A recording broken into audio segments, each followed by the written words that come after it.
¿Y si te dijera que los primeros rebeldes del universo no fueron humanos, sino ángeles? Seres de luz, creados para servir a la perfección, que en lugar de obedecer, decidieron desafiar al mismísimo Creador. La historia real de los ángeles caídos ha sido distorsionada durante siglos. Popularmente, se les ha representado como demonios grotescos o figuras malignas cuya única motivación era causar sufrimiento a la humanidad. Pero los antiguos textos cuentan algo distinto. Documentos olvidados, censurados o tachados de herejes narran cómo estos seres celestiales, originalmente perfectos y cercanos a la divinidad, terminaron convirtiéndose en los primeros rebeldes, protagonistas de una guerra que sacudió los cimientos mismos del cielo. Hoy vamos a entrar en un relato que la mayoría de las religiones han intentado ocultar o minimizar: la rebelión celestial. Hablaremos de los ángeles caídos, aquellos que por orgullo, deseo o corrupción fueron expulsados del reino divino. Descubriremos quién fue Lucifer, el ángel más hermoso, y por qué terminó convertido en el símbolo del mal. Conoceremos a los Grigori, también llamados vigilantes, que descendieron a la tierra y cambiaron para siempre la historia de la humanidad. Veremos cómo nació el abismo, esa prisión eterna mencionada en los textos apócrifos, y cómo después de la caída se formó la primera jerarquía infernal, un orden oscuro que influye en las creencias, la literatura y la cultura hasta nuestros días. Esta información no se refleja en las páginas de la Biblia oficial, sino en escritos que quedaron fuera del canon, como el libro de Enoc y el Apocalipsis de Abraham, así como en interpretaciones que inspiraron obras como la Divina Comedia y el Paraíso Perdido. Si crees que conoces la historia del bien y el mal, prepárate, porque lo que vamos a descubrir es mucho más antiguo, complejo y oscuro de lo que jamás imaginaste. Si quieres seguir explorando estas historias ocultas, suscríbete y activa la campana, porque lo que viene cambiará tu forma de ver el cielo y el infierno. Para entender la historia de los ángeles caídos, debemos comenzar con el más famoso de todos, Lucifer.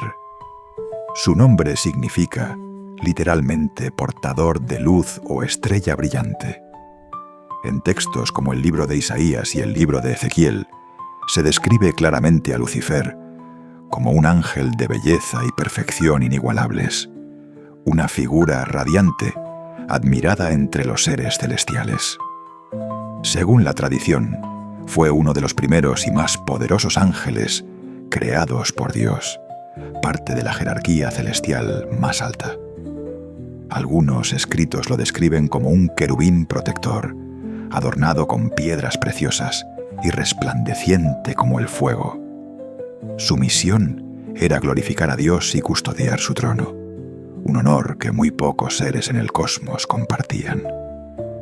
Pero esta misma perfección contenía el germen de su futura rebelión.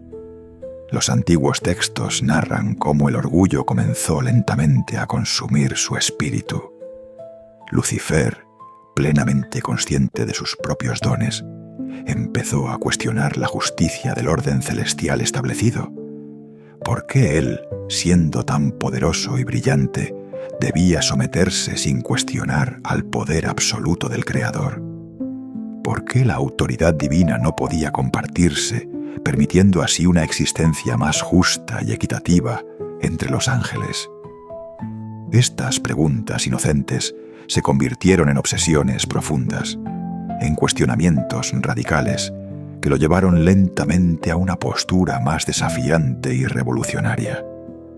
Pronto, las ideas de Lucifer comenzaron a difundirse secretamente por el reino celestial. No tardó en encontrar oídos dispuestos entre otros ángeles que, atraídos por su elocuencia y argumentos convincentes, comenzaron a reunirse con él en secreto. Según se narra en textos apócrifos, como el libro de los jubileos y la tradición oral judía, Lucifer era especialmente persuasivo. Hablaba con pasión y lógica, apelando al sentido de libertad, justicia y dignidad personal. Muchos ángeles, hasta entonces plenamente leales a la divinidad, se sintieron por primera vez escuchados y representados en sus inquietudes. Estos seguidores vieron en Lucifer un líder visionario capaz de romper con la rígida jerarquía celestial. Estas reuniones clandestinas crecieron en número y frecuencia. Lucifer ya no estaba solo. Ahora lideraba una facción creciente, compuesta por ángeles que veían en sus ideas una alternativa al orden establecido. El mensaje central de su rebelión era claro. El poder divino no debía ser absoluto ni incuestionable. Debía existir libertad, autonomía y reconocimiento pleno para los ángeles que habitaban el cielo. En definitiva, Lucifer prometía a sus seguidores una existencia distinta, en la que cada ser celestial pudiera decidir su propio destino. Sin embargo, este desafío no permaneció en secreto por mucho tiempo. La tensión creció rápidamente hasta alcanzar un punto crítico en que la confrontación abierta resultaba inevitable. Según narra la tradición bíblica y varios textos antiguos, una guerra celestial estalló entre los partidarios de Lucifer y aquellos ángeles que permanecieron fieles al orden establecido por la divinidad. Miguel, conocido posteriormente como el principal opositor de Lucifer, encabezó las fuerzas leales en defensa del reino celestial.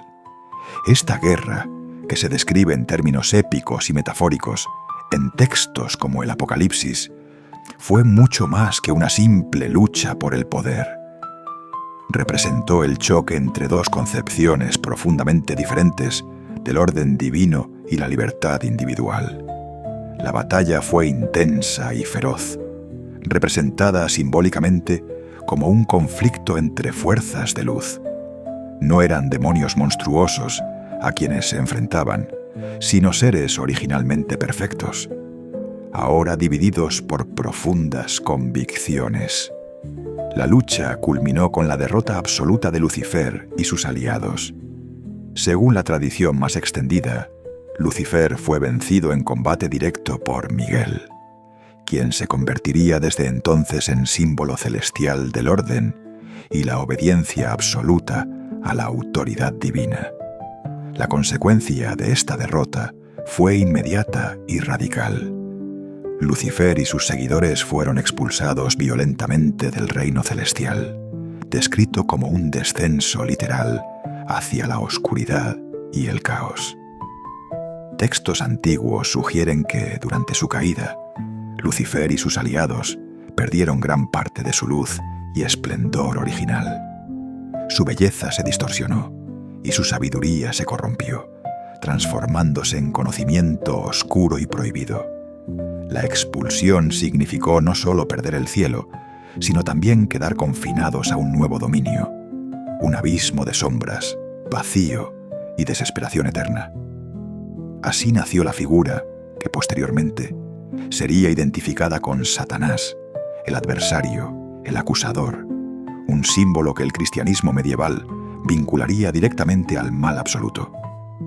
Pero los antiguos textos revelan claramente que en sus comienzos Lucifer era mucho más complejo. No fue simplemente un traidor cegado por el orgullo, sino un líder profundamente convencido de que otra realidad era posible. En su mente, él no desafiaba por maldad, sino por una profunda convicción sobre lo que consideraba justo y verdadero. Con el paso de los siglos, la figura de Lucifer se simplificó y demonizó. Pero lo cierto es que detrás del mito popular existe una historia fascinante y oscura sobre libertad, ambición y tragedia. Su caída marcó su propia transformación y la de aquellos que decidieron seguirlo. Muchos de los ángeles expulsados junto a él se convirtieron posteriormente en figuras clave de la mitología oscura occidental, dando origen a lo que más tarde sería conocido como la jerarquía infernal. Mientras la caída de Lucifer y su ejército sellaba el destino de los primeros rebeldes, otra historia se desarrollaba paralelamente, menos conocida pero igualmente decisiva. Un relato conservado en los textos apócrifos, especialmente en el libro de Enoc, menciona la aparición de un grupo distinto de ángeles, conocidos como los vigilantes. Estos no fueron parte directa de la guerra celestial, pero sus acciones alteraron para siempre el destino de la humanidad y provocaron un nuevo castigo divino. Los vigilantes eran ángeles designados originalmente para observar y guiar a la humanidad en sus primeros tiempos, cuando los hombres todavía carecían de leyes, estructuras sociales y conocimientos avanzados. Según la tradición, su función era vigilar, no intervenir. Sin embargo, esta misión, aparentemente pasiva, se convirtió en el origen de la mayor transgresión registrada después de la rebelión de Lucifer. El relato dice que, al descender a la tierra, los vigilantes quedaron fascinados por las hijas de los hombres. Aquellas criaturas frágiles, efímeras y mortales despertaron en ellos emociones que jamás debieron experimentar. Lo que comenzó como simple observación se transformó en deseo, y lo que debió permanecer en secreto se convirtió en un pacto de insurrección contra las leyes divinas. Liderados por un ángel llamado Semi-Hazaj o Shemyaza, según algunas versiones, los vigilantes hicieron un juramento solemne sobre el monte Hermón. Allí, todos prometieron cumplir con un propósito común: unirse con mujeres humanas y transmitirles sus conocimientos, aunque esto implicara la ira divina. Este pacto era mucho más que un simple acto de desobediencia. Era una declaración abierta contra la naturaleza establecida por la divinidad. Al tomar esposas humanas, los vigilantes rompieron la barrera más sagrada entre el mundo celestial y el terrenal. De esas uniones surgieron seres híbridos, conocidos como los Nefilim, descritos como gigantes de fuerza descomunal y apetitos insaciables. Estas criaturas devastaron la tierra, despojándola de recursos y sumiéndola en la violencia. Así, la transgresión de los vigilantes no solo fue moral, sino también cósmica. Alteraron el equilibrio mismo de la creación. El nombre de los principales líderes de esta insurrección aparece en antiguos manuscritos: Semi-Hazaj, el jefe del pacto; Asael o Azazel, quien se convirtió en símbolo del pecado y la perdición; y otros como Cocabiel, Sariel, Araquiel. Cada uno de ellos asumió un papel en la enseñanza de habilidades que, aunque valiosas, arrastraron a la humanidad hacia la ruina moral. Así, mientras los vigilantes creían ofrecer conocimiento y prosperidad, en realidad estaban sembrando el caos. Entre todos los vigilantes, uno de ellos destacó no solo por su poder, sino por el alcance de su transgresión: Azazel. El libro de Enoc lo describe como un líder poderoso. Según el relato, mientras otros vigilantes se limitaban a contraer unión con mujeres humanas, Azazel llevó la transgresión a un nivel superior: la entrega sistemática de conocimientos prohibidos. Él reveló los secretos de la metalurgia, la fabricación de armas, las técnicas de forja y temple que convirtieron la violencia humana en un arte mortal. Enseñó a los hombres a fabricar espadas, cuchillos y armaduras, cambiando para siempre la relación entre las sociedades primitivas y el poder. Si hasta entonces la fuerza física era la medida del dominio, con las armas metálicas se inauguró una era de guerras planificadas, conquistas sangrientas y destrucción a gran escala. Pero Azazel no se detuvo ahí. También reveló a las mujeres el uso de cosméticos, tintes y adornos, conocimientos que en apariencia pueden parecer inofensivos, pero que en el contexto antiguo eran vistos como instrumentos de seducción y corrupción moral. A esto se sumaron enseñanzas de astrología, magia y prácticas ocultas. Con estas revelaciones, Azazel introdujo en la humanidad un poder que no podía controlar, sembrando rivalidades, ambición y desórdenes que se multiplicaron con rapidez. El libro de Enoc describe la consecuencia de estas acciones en términos dramáticos. La tierra se llenó de violencia y perversión.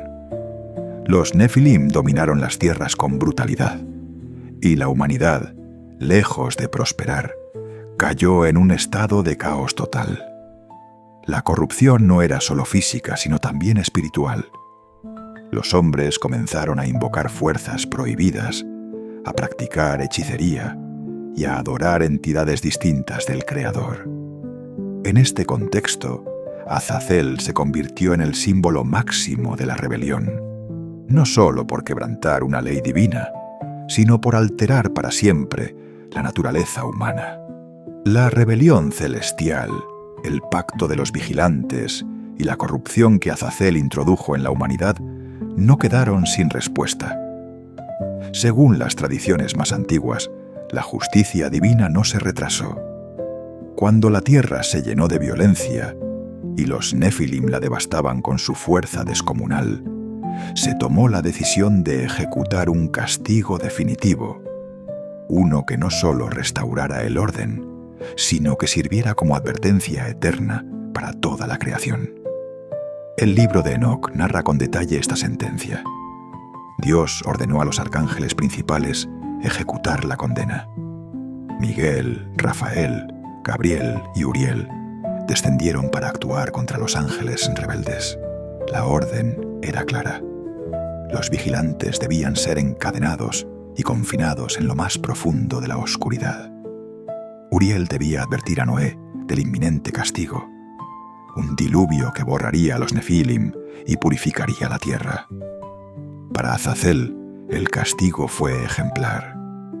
Rafael recibió la instrucción específica de atarlo de pies y manos, arrojarlo a un desierto inhóspito y cubrirlo con piedras filosas, de modo que quedara sepultado hasta el día del juicio final. Allí, dice el relato, permanecerá entre tinieblas, aislado de toda luz, hasta que llegue el tiempo de su condena eterna. El mito de los vigilantes encierra una reflexión profunda y un tema recurrente en las mitologías antiguas: el precio del conocimiento.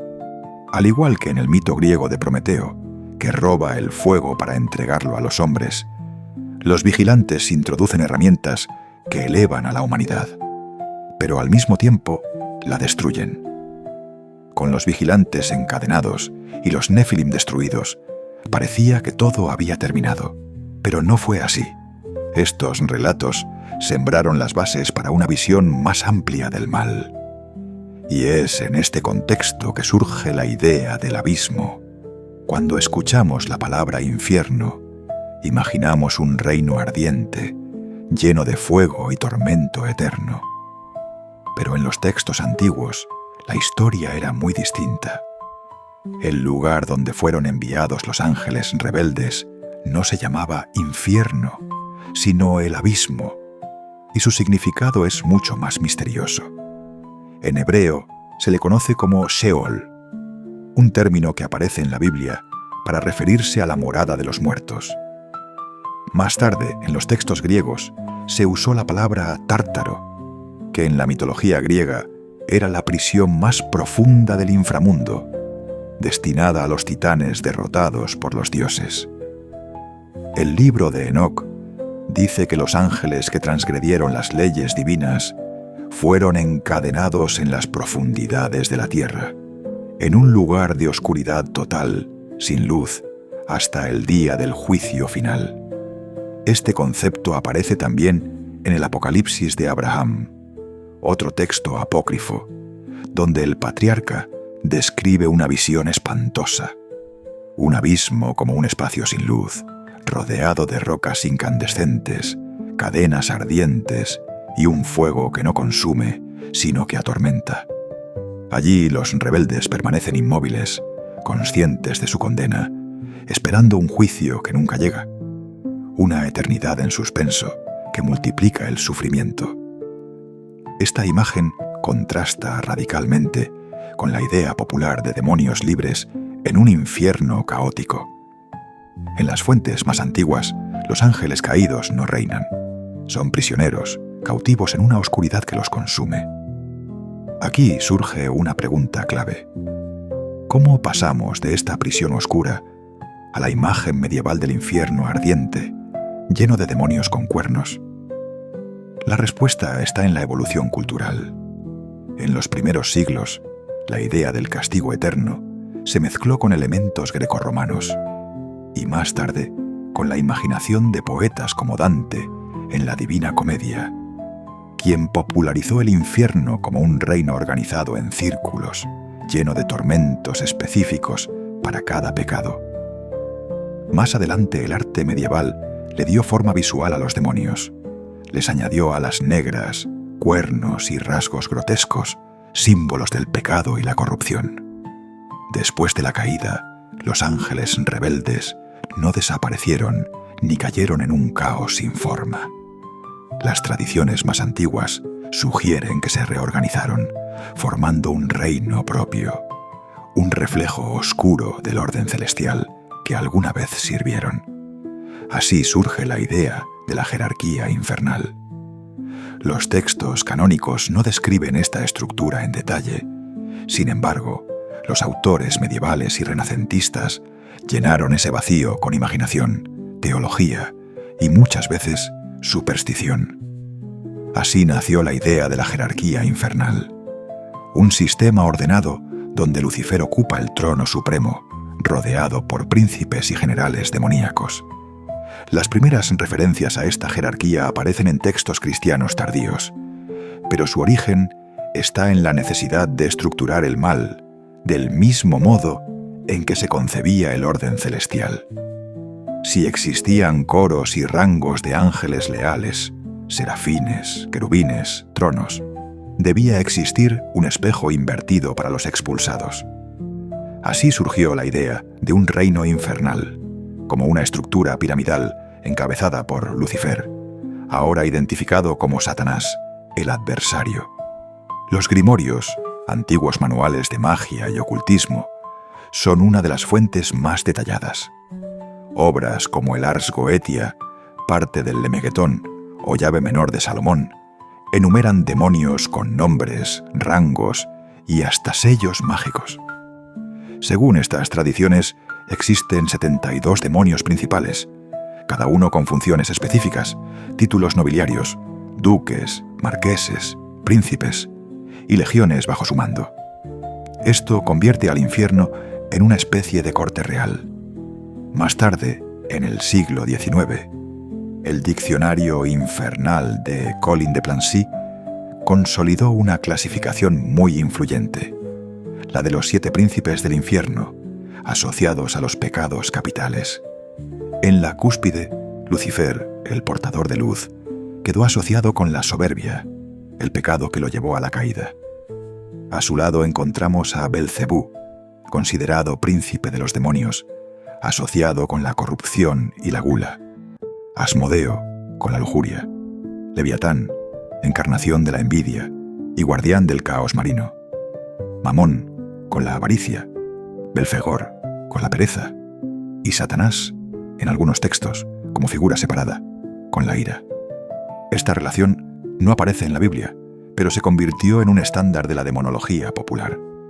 Mientras tanto, en el cielo, se mantiene la contraposición. Miguel, el guerrero. Gabriel, el mensajero.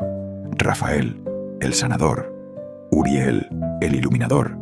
Y otros arcángeles que defienden el orden divino. Esta idea de un ejército celestial enfrentado a un ejército infernal se convirtió en una metáfora poderosa, representando la eterna lucha entre el bien y el mal, no solo en los cielos, sino en el corazón humano. En la Divina Comedia, escrita por Dante Alighieri en el siglo XIV, el infierno no es un pozo desordenado, sino un reino con estructura, 9 círculos que castigan pecados específicos, cada uno más profundo que el anterior. Lucifer, o Dis como lo llama Dante, yace en el centro, prisionero en el hielo eterno, con 3 rostros que devoran a los traidores más infames: Judas, Bruto y Casio. Esta imagen cambió para siempre la concepción del demonio como un monstruo inmóvil, símbolo de la impotencia absoluta ante la justicia divina. Siglos después, John Milton, en El Paraíso Perdido, devolvió a Lucifer su grandeza literaria. Allí, Satanás es un líder carismático que tras la derrota proclama con orgullo: mejor reinar en el infierno que servir en el cielo. Milton no lo presenta como un monstruo grotesco, sino como un personaje trágico, casi heroico, cuyo pecado no es el odio, sino la ambición desmedida. Esta interpretación influyó tanto que aún hoy encontramos en películas y series a demonios representados como seres elegantes, inteligentes y seductores, más cercanos al Lucifer miltoniano que al monstruo dantesco. La historia de los ángeles caídos no es solo un relato sobre castigos y batallas celestiales. Es, en el fondo, una advertencia sobre la ambición, la desobediencia y los límites del poder. Lucifer, los vigilantes y sus descendientes nos muestran que incluso en el cielo existía la posibilidad de elegir, y esa elección lo cambió todo. Quizá por eso estas leyendas siguen vigentes, porque no hablan solo de seres celestiales, sino de nosotros mismos, de nuestro deseo de libertad, de nuestra lucha contra la autoridad y de las consecuencias que esas decisiones pueden traer. Ahora quiero saber tu opinión. ¿Qué parte de esta historia te impactó más? Déjamelo en los comentarios, me encantará leerte. Si te gustan estos temas y quieres descubrir más secretos ocultos en los libros prohibidos, suscríbete al canal, activa la campana y comparte este video con otros curiosos. Nos vemos en el próximo capítulo, donde exploraremos más mitos que esconden verdades inquietantes. Porque la historia siempre guarda algo más bajo la superficie.